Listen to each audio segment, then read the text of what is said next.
Meu nome é Mia Chen. Tenho 42 anos. E o dia em que meu irmão me chamou de segurança de shopping de luxo foi o mesmo dia em que assinei o mandado de prisão dele. A ironia não me escapou enquanto eu me sentava na parte de trás da sala do Tribunal Federal, observando Marcos ajustar sua gravata à cara mais uma vez antes da audiência de sentença. Ele não fazia ideia de que eu estava lá. Por que faria? Na cabeça dele, eu ainda era a irmãzinha que não se saía bem no mundo real, que havia se conformado com um emprego de segurança de baixo escalão porque não era inteligente o suficiente para algo melhor. 23 anos.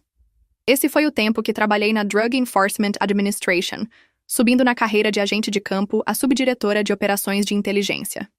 23 anos de trabalho undercover, cartéis internacionais de drogas e decisões de vida ou morte que a maioria das pessoas não conseguiria imaginar. Mas para minha família, eu era apenas Mia, a decepção que usava uniforme para trabalhar. Tudo começou quando eu tinha 18 anos e anunciei que iria me juntar à DEA em vez de ir para Harvard como Marcos. Meus pais ficaram mortificados. Trabalho de segurança, minha mãe sussurrou para as amigas do seu clube de bridge, como se eu tivesse anunciado que ia virar faxineira. Marcos, 3 anos mais velho e já no primeiro ano da faculdade de Direito, riu. Pelo menos alguém na família saberá usar uma lanterna. As piadas nunca pararam. Toda reunião familiar, todo feriado, todo casamento ou funeral se tornou uma oportunidade para eles lembrarem a todos os presentes que, enquanto Marcos era um advogado corporativo de sucesso, sócio de uma firma prestigiada, eu apenas brincava de faz de conta com um distintivo. O Natal passado foi o pior. Estávamos na casa dos meus pais em Westchester e Marcos havia trazido sua nova namorada Sarah, uma cirurgiã de Manhattan. A noite toda ele a presenteou com histórias sobre seus casos, seu escritório de canto, sua casa de férias em Hamptons. Quando Sarah perguntou educadamente sobre meu trabalho, Marcos interveio antes que eu pudesse responder. Ah, Mia trabalha em segurança, disse ele com aquele sorriso condescendente que eu havia aprendido a odiar. Ela é basicamente uma segurança de shopping com um salário federal. Nada muito emocionante, certo, Mia? Minha mãe riu nervosamente. Bem, pelo menos ela tem um emprego estável. Sarah pareceu confusa. Mas você não disse que ela trabalha para o governo? Isso parece importante. A DEA, disse Marcos, fazendo aspas com os dedos. Drug Enforcement Administration. Ela provavelmente passa os dias verificando documentos e preenchendo formulários, não exatamente salvando o mundo. Eu não disse nada. Eu havia aprendido há muito tempo que explicar meu cargo real, os grupos de trabalho internacionais, as operações multimilionárias, o fato de que eu regularmente informava senadores e membros do gabinete apenas os fazia pensar que eu estava mentindo ou exagerando. Era mais fácil deixá-los acreditar no que queriam acreditar. Mas enquanto eu estava sentada ali assistindo Marcos descartar o trabalho da minha vida para impressionar sua namorada, algo dentro de mim finalmente rachou. Não quebrou, rachou. Como gelo sob pressão, mantendo sua forma, mas fundamentalmente alterado. Isso é bom, Marcos, disse eu baixinho, colocando meu copo de vinho. Diga-me, como está indo o caso Henderson? Ele fez uma pausa no meio da mastigação. O quê? Henderson Industries, seu cliente, aquele que você está defendendo no caso de lavagem de dinheiro. A cor drenou de seu rosto. Como você sabe disso? Eu sorri. Palpite de sorte. Não foi sorte, é claro. Eu estava rastreando a Henderson Industries há 18 meses. A firma de Marcus, Blackstone e Associates havia sido contratada para defendê-los quando as acusações iniciais foram apresentadas. O que Marcus não sabia era que a Henderson Industries era uma fachada para uma das maiores operações de lavagem de dinheiro de drogas na costa leste. O que ele também não sabia era que suas comunicações com seu cliente estavam sob vigilância federal nos últimos 6 meses. E o que ele definitivamente não sabia era que 3 dias depois do Natal, eu assinaria o mandado que derrubaria seu mundo inteiro. A investigação havia sido minha operação desde o início. A Henderson Industries havia chamado nossa atenção quando depósitos em dinheiro incomuns começaram a aparecer em bancos em Nova Jersey e Nova York. Os valores sempre ficavam abaixo do limite de declaração federal, mas a frequência era suspeita. Levou meses de vigilância, análise financeira e cultivo de informantes, mas finalmente conseguimos. A Henderson estava lavando dinheiro para o cartel Vega, recebendo dinheiro de drogas de vendas de rua e filtrando-o através de uma rede de empresas de fachada e empresas legítimas. A operação era sofisticada, envolvendo dezenas de jogadores em vários estados. Quando começamos a construir nosso caso, identificamos todos os principais jogadores: os membros do cartel, os manipuladores de dinheiro, os contadores e os advogados. Todos os advogados, incluindo aqueles que estavam participando conscientemente do esquema. Eu sabia há 2 meses que Marcos estava envolvido. As ligações telefônicas gravadas deixaram claro que ele não estava apenas fornecendo defesa jurídica. Ele estava ativamente ajudando a estruturar transações para evitar a detecção federal. Ele estava aconselhando Henderson sobre como mover dinheiro com mais eficácia, como criar novas empresas de fachada quando as antigas recebiam muita atenção e como explorar brechas nas regulamentações bancárias federais. Quando percebi que meu próprio irmão seria preso no meu caso, pensei em me recusar. Fui ao meu supervisor, a administradora adjunta Jennifer Walsh, e expliquei a situação. Ela ouviu atentamente e então me fez uma pergunta. Seu relacionamento pessoal irá comprometer a integridade desta investigação? Não, senhora, disse eu sem hesitar. Então faça seu trabalho, subdiretora Chen. Então eu fiz. As batidas aconteceram numa terça-feira de manhã em março. 23 locais atingidos simultaneamente em 4 estados. Henderson Industries, seus escritórios satélites, 3 escritórios de advocacia e dezenas de contas bancárias. Eu coordenei toda a operação do Centro de Operações Conjuntas em Washington, assistindo a transmissões em tempo real enquanto os agentes executavam mandados de busca e faziam prisões. Marcos foi preso em seu escritório às 6h47. Assisti a acontecer em uma transmissão ao vivo da equipe de vigilância. Ele estava revisando arquivos de casos quando 6 agentes da DEA e 2 agentes do FBI entraram pela porta da Blackstone e Associates. O agente principal, o agente especial Rodrigues, se identificou e informou a Marcos que ele estava preso por conspiração para cometer lavagem de dinheiro, extorsão e violações da lei de sigilo bancário. A expressão no rosto de Marcos era tudo o que eu havia imaginado que seria, e nada parecido com o que eu pensei que seria sentir ao assistir. Não houve satisfação, nenhum sentimento de vingança, apenas uma sensação de vazio no meu peito, enquanto eu assistia a vida do meu irmão implodir em tempo real. Mas havia algo mais também. Algo que eu não esperava. Alívio. Pela primeira vez em 23 anos, Marcos descobriria exatamente que tipo de trabalho sua irmãzinha realmente fazia. A cobertura da mídia foi extensa, grande quadrilha de lavagem de dinheiro desmantelada. As manchetes diziam: Operação da DEA resulta em 43 prisões. A coletiva de imprensa foi realizada no dia seguinte, com a administradora Walsh anunciando os resultados do que ela chamou de uma das investigações de crimes financeiros mais complexas da história da DEA. Eu estava atrás dela no pódio com o uniforme completo, enquanto ela descrevia o escopo da operação. Esta investigação foi liderada pela subdiretora Mia Chen, disse ela, gesticulando para mim, cujo trabalho excepcional da equipe ao longo de 18 meses tornou esta operação possível. As câmeras piscaram quando ela me entregou o microfone. A Operação Limpeza representa o culminar de uma extensa coleta de inteligência e coordenação entre agências federais. Os réus, neste caso, estavam envolvidos na lavagem de mais de $200 milhões em dinheiro de drogas, minando o sistema financeiro e permitindo a continuação da operação de organizações criminosas perigosas. Eu não mencionei que um desses réus era meu irmão. Eu não precisava. Sua prisão era um registro público e a mídia conectaria os pontos em breve. Eles fizeram, é claro. Naquela noite, os repórteres descobriram que Marcus Chen, da Blackstone e Associates, era parente da subdiretora Mia Chen, da DEA. A história ficou ainda mais sensacional. Irmão de oficial da DEA preso em sua própria investigação. Meus pais ligaram naquela noite. Minha mãe estava chorando. Como você pôde fazer isso com sua própria família? Ela exigiu. Eu fiz meu trabalho, mãe. Ele é seu irmão. Ele também é um criminoso.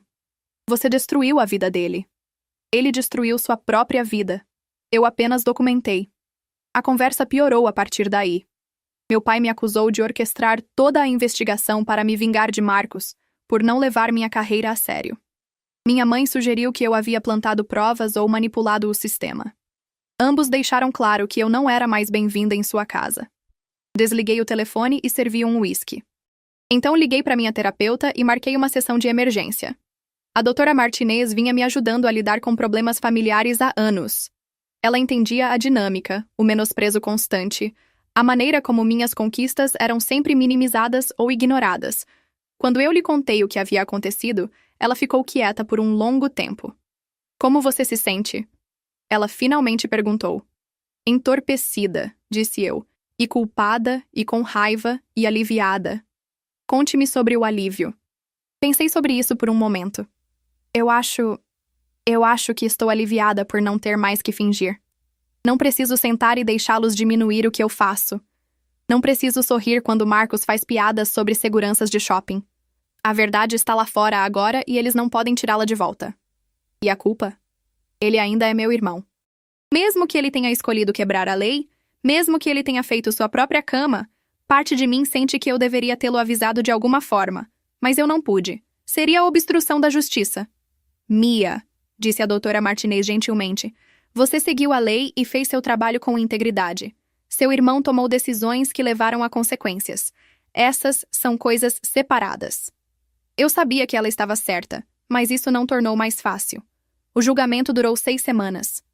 O caso de Marcos foi separado do julgamento principal da Henderson Industries, porque seus advogados diferentes, já que toda a sua firma estava sob investigação, argumentaram pela separação. Foi uma jogada jurídica inteligente, mas em última análise inútil. As evidências contra ele eram esmagadoras. Fui chamada a depor no 3º dia de seu julgamento. Entrei na sala do tribunal com meu uniforme, minhas fitas de serviço expostas no meu peito, o prêmio do administrador da DA, o prêmio do procurador-geral por serviço distinto, a medalha do Departamento de Justiça por serviço excepcional, 23 anos de reconhecimento por excelência na aplicação da lei federal. Marcos olhou para cima quando eu entrei, e pela primeira vez desde o Natal fizemos contato visual. Ele parecia menor de alguma forma, diminuído em sua cadeira de réu. Seu terno caro não conseguia esconder o fato de que ele estava enfrentando 20 anos de prisão federal. A promotora, a procuradora federal assistente Rebeca Santos, aproximou-se do banco das testemunhas depois que eu jurei. Por favor, diga seu nome e ocupação para o registro. Subdiretora Mia Chen, Drug Enforcement Administration. Há quanto tempo você trabalha na DEA? Subdiretora Chen, 23 anos. E seu cargo atual? Sou a subdiretora de operações de inteligência. Supervisiono investigações multijurisdicionais envolvendo tráfico complexo de drogas e operações de lavagem de dinheiro. Vi o advogado de Marcos se inclinar e sussurrar algo para ele. Marcos sacudiu a cabeça, o rosto pálido. Subdiretora Chen, você foi a investigadora principal na Operação Limpeza? Sim. Você pode descrever o escopo dessa investigação? Nas próximas 2 horas, eu guiei o júri por 18 meses de trabalho investigativo meticuloso, análise financeira, operações de vigilância, cultivo de informantes, coordenação multiagências. Expliquei como rastreamos transações suspeitas, identificamos os principais jogadores e construímos um caso abrangente contra uma rede sofisticada de lavagem de dinheiro. Subdiretora Chen, disse Santos durante o exame de redirecionamento. Em sua opinião profissional, esta investigação teria sido bem-sucedida sem a participação ativa de assessoria jurídica que entendia como explorar as estruturas regulatórias? Não, disse eu, olhando diretamente para Marcos. O sucesso desta operação de lavagem de dinheiro dependia de aconselhamento jurídico sofisticado sobre como estruturar transações para evitar os requisitos de relatórios federais e a supervisão regulatória. Obrigado, sem mais perguntas. O advogado de Marcos recusou-se a me contra-interrogar. O que ele poderia perguntar? Tudo o que eu havia testemunhado foi documentado, gravado e corroborado por várias fontes. Ao sair do banco das testemunhas, passei pela mesa de defesa. Marcos estava olhando para suas mãos, e pude ver seus ombros tremendo levemente. Por um momento, senti aquela atração familiar de lealdade familiar, a vontade de estender a mão e confortá-lo, mas continuei andando. O júri deliberou por 3 dias. Marcos foi considerado culpado em todas as acusações. Conspiração para cometer lavagem de dinheiro, violações da lei de sigilo bancário e extorsão. O juiz o condenou a 12 anos de prisão federal. Eu não estava na sala do tribunal para a sentença. Eu tinha uma reunião com o Comitê Judiciário do Senado sobre padrões internacionais de tráfico de drogas, e não pude remarcar, mas o agente Rodrigues me ligou depois com os detalhes. Ele perguntou se você estava lá. Disse Rodrigues. O que você disse a ele? Que você estava informando os senadores sobre assuntos de segurança nacional. Eu podia ouvir o respeito na voz de Rodrigues.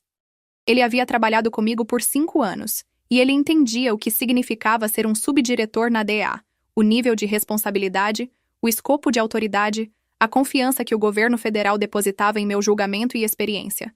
Minha família nunca havia entendido nada disso. Para eles, eu sempre seria a irmãzinha que não conseguia se destacar no mundo real. Mas o mundo real sabia exatamente quem eu era. 3 meses após a sentença de Marcos, recebi uma carta dele na prisão. Era curta, escrita com a caligrafia cuidadosa de seu advogado. Mia, sei que você provavelmente não quer saber de mim, mas eu precisava escrever isso. Tive muito tempo para pensar sobre o que aconteceu. E cheguei a entender algumas coisas que deveria ter percebido anos atrás. Passamos toda a nossa vida adulta pensando que eu era o bem-sucedido, aquele que havia feito algo de si mesmo. Pensei que você estava desperdiçando seus talentos em algum emprego governamental que não importava. Estava errado em tudo. Procurei sua carreira após o julgamento. Li sobre seus casos, seus prêmios, as operações que você liderou. Encontrei artigos sobre padrões de tráfico de drogas que citavam sua pesquisa. Vi uma foto sua em uma reunião com o secretário de Estado sobre cooperação internacional na aplicação da lei. Não sei por que nunca me dei ao trabalho de aprender sobre seu trabalho antes. Acho que estava ameaçado por isso, talvez. Ou talvez eu simplesmente não quisesse admitir que minha irmãzinha havia conquistado mais do que eu jamais conseguiria. Não estou escrevendo isso para pedir perdão. Sei o que fiz e sei que mereço estar aqui. Estou escrevendo porque precisava que você soubesse que finalmente entendo quem você realmente é. Você não é minha irmãzinha que não conseguiu se dar bem no mundo real. Você é o mundo real. Estou orgulhoso de você, Mia. Eu deveria ter dito isso há 20 anos, Marcos. Li a carta 3 vezes, depois a dobrei cuidadosamente e a coloquei na gaveta da minha escrivaninha. Nunca respondi. 2 semanas depois, fui promovida a administradora adjunta associada, tornando-me uma das mulheres de mais alta patente na história da DEA. A cerimônia de promoção foi realizada na sede da DEA, com a administradora Walsh me entregando minhas novas credenciais na frente de uma plateia de funcionários federais de aplicação da lei, funcionários do Congresso e parceiros internacionais.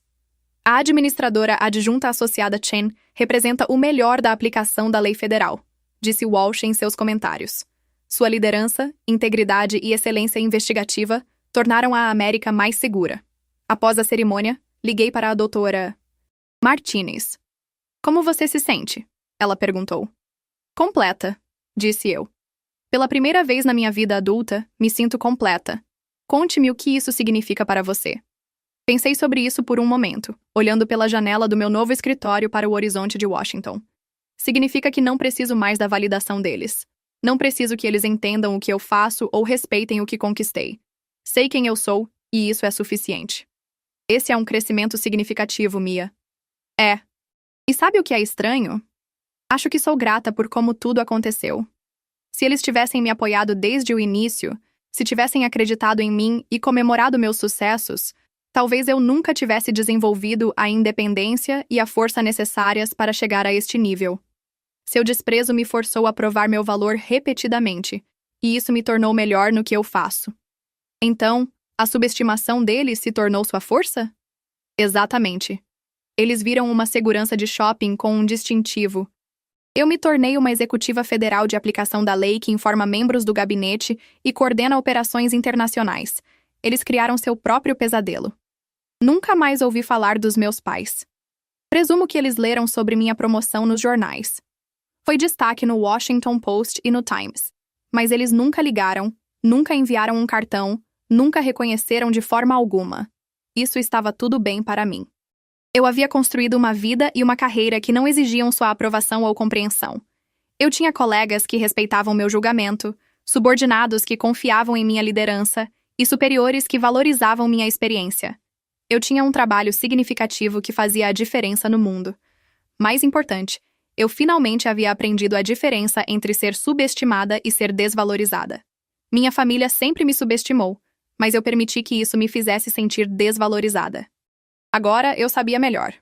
6 meses após minha promoção, eu estava testemunhando perante o Congresso sobre o tráfico internacional de drogas, quando a representante Patricia Williams, membro de alto escalão do comitê, me fez uma pergunta que fechou o círculo.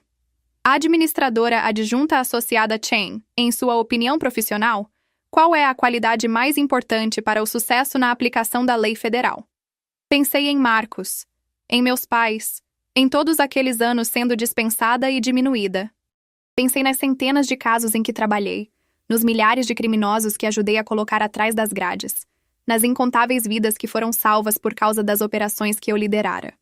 Resiliência congressista, disse eu, a capacidade de continuar fazendo um trabalho excelente mesmo quando as pessoas não reconhecem ou apreciam o que você está fazendo. Alguns dos trabalhos mais importantes na aplicação da lei acontecem nas sombras, longe do reconhecimento ou elogios. Os agentes e administradores que têm sucesso são aqueles que conseguem manter sua integridade e seu compromisso com a justiça, independentemente da validação externa. Ela acenou com a cabeça. Obrigado, administradora adjunta associada. Isso é muito perspicaz. Ao deixar o prédio do Capitólio naquele dia, percebi que tudo havia fechado o círculo. A irmãzinha que não conseguia se destacar no mundo real agora estava moldando a política federal e aconselhando as pessoas que fazem leis. A segurança de shopping com um distintivo era agora uma das funcionárias de aplicação da lei mais poderosas do país. E a família que nunca acreditou em mim, eles estavam vivendo com as consequências de nunca se darem ao trabalho de descobrir quem eu realmente era.